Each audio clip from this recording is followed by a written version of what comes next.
दोस्तों मूवीज में जितना इम्पोर्टेंट एक हीरो होता है बट उससे भी ज्यादा विलन इम्पोर्टेंट होता है क्योंकि उस हीरो को हीरो बनाने वाला भी वही विलन होता है। वाह क्या रिदम है भाई।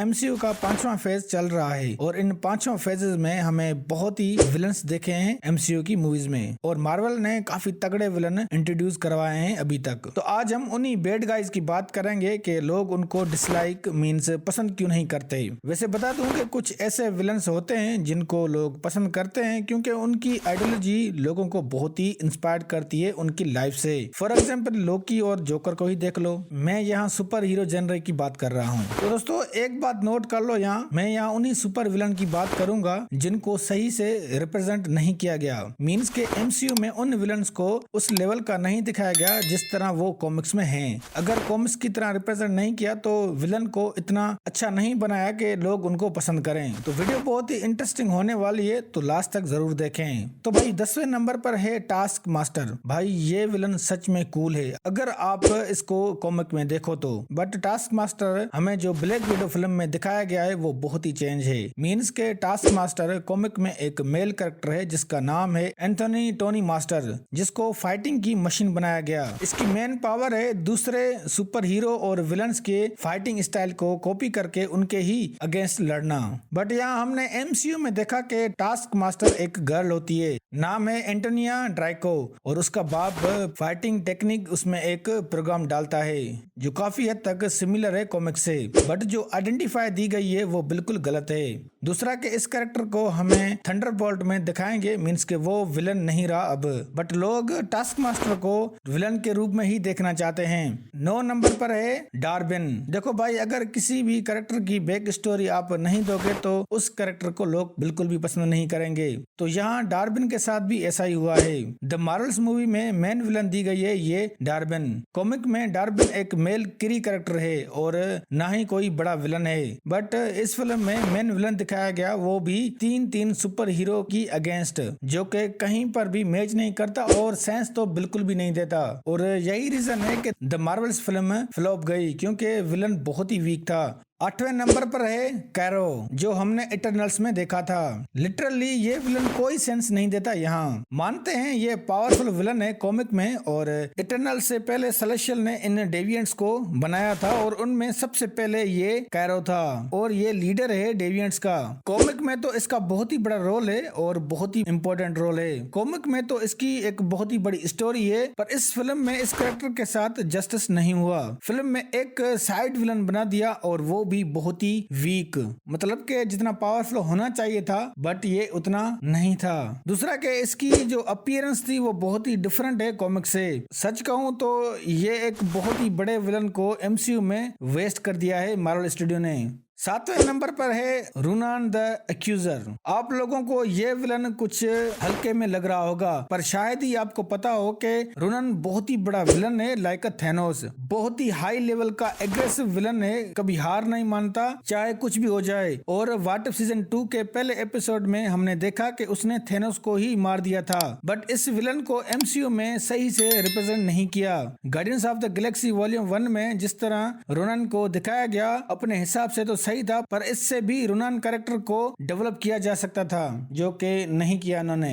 6 नंबर पर है ट्रेवर स्लैटरी। अब आप ये कहोगे कि ये विलन कैसे हो गया? यही तो बात है कि ये विलन नहीं है, इसलिए तो लोग इसको विलन पसंद नहीं करते, क्योंकि ये विलन कम जोकर मीन्स एक्टर ज्यादा है। और सच में ये फिल्म में एक्टर ही था। पहला कि ये कॉमिक में नहीं है, मीन्स ये कोई कॉमिक से कैरेक्टर नहीं लिया गया, बस फिल्म के लिए ही बनाया गया था। और दूसरा के आयरन मैन 3 में ये एक बहुत ही बड़ा विलन दिख रहा था, बट बाद में पता चला कि ये विलन नहीं है, ये तो जस्ट एक एक्टर है और विलन के तौर पर एक्टिंग कर रहा था। मीन्स के उस टाइम हमारे साथ मोए मोए हो गया था बस। 5वें नंबर पर है Yon Rogg. Captain Marvel movie में ये विलन तो देखा ही होगा, बट मेन बात के ये विलन कैप्टन मार्वल के टक्कर का नहीं है। ये जस्ट एक क्री मिलिट्री का कमांडर है, और हाँ अगर इसके पास सूट हो तो काफी हद तक ब्लैक पैंथर जितना ही पावरफुल है। बट सूट के बगैर ये सिर्फ और सिर्फ हैंड टू हैंड कमबैक में ही माहिर है, और ये हमने कैप्टन मार्वल मूवी में भी देखा था। बट जिस तरह कैप्टन मार्वल फिल्म में एक मेन विलन बताया गया या फिर दिखाया गया वो तो बहुत ही गलत था। दूसरा कि अगर इसको मेन विलन बनाया भी है तो प्रॉपर नहीं बनाया। लास्ट में हमें रुनन का एक अपीयरेंस देकर इसके कैरेक्टर को नीचे गिरा दिया। फोर्थ नंबर पर है थैनोस। रुको जाना मत अगर यहाँ तक आ गए हो तो। बुरा मत मानना पर थैनोस को काफी लोग पसंद नहीं करते।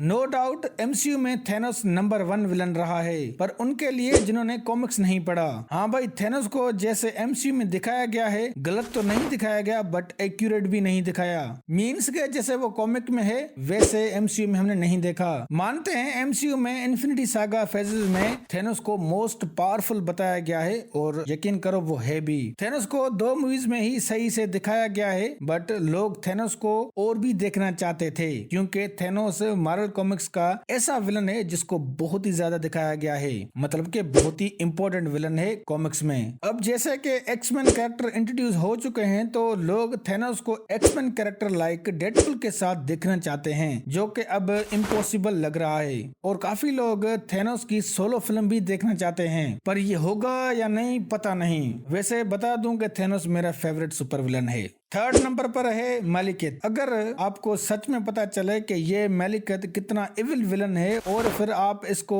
एमसीयू में देखोगे तो फिर आप यही कहोगे कि भाई सही में Thor the Dark World film flop हो गई, क्योंकि इस कैरेक्टर को बहुत ही गलत रिप्रेजेंट किया है। क्योंकि ये रूलर है डार्क एल्व्स का जो खुद में ही एक इविल जगह है और थोर की फिल्म का नाम भी द डार्क वर्ल्ड है, पर वो डार्क वर्ल्ड कहीं भी फिल्म में दिखाई नहीं गई। अब मैलिकेथ को कैसे गलत रिप्रेजेंट किया है तो भाई वो है इसकी मेन पावर्स। मैलिकेथ की एक्चुअल पावर्स मूवी में दिखाई नहीं गई है और इस कैरेक्टर की बैक स्टोरी भी नहीं दिखाई गई। और अगर मैं मैलिकेथ की स्टोरी ओरिजिन से लेकर पावरफुल बनने तक आप लोगों को बताऊं तो आपको ये विलन बहुत ही पसंद आएगा। इसकी स्टोरी एक सच में ट्रेजिक है। थोर डार्क वर्ल्ड मूवी में यही चीज नहीं दिखाई गई और यही रीजन है कि फिल्म फ्लॉप गई और ये फिल्म एमसीयू की सबसे वर्स्ट फिल्म की लिस्ट में आती है।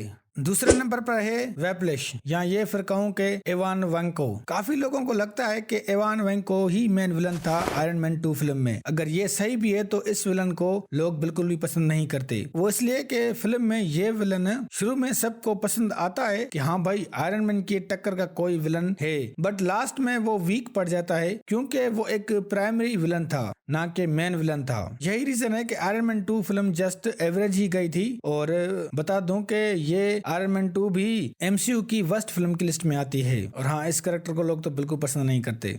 तो फर्स्ट नंबर पर है गोर द गॉड बुचर। यार लिटरली मैं इतना मायूस हुआ जब मैंने गोर द गॉड बुचर को थोर लव एंड थंडर में देखा। मेरा बस हो तो मैं खुद ही जाके मार्वल स्टूडियो को कहूँ कि भाई हमें वो गोर द गॉड बुचर विलन चाहिए जिसको हराने के लिए 3 थोर एक साथ लड़े थे गोर के साथ। वो भी बड़ी मुश्किल से इन्होंने हराया था। गोर द गॉड बुचर इतना पावरफुल विलन है क्या ही बताऊं। एमसीयू में गोर की जो स्टोरी दिखाई गई वो बिल्कुल गलत है। एमसीयू में गोर को ऐसा दिखाया गया है जैसे कि वो सही है, पर कॉमिक्स में गोर एक बहुत ही बड़ा इविल होता है।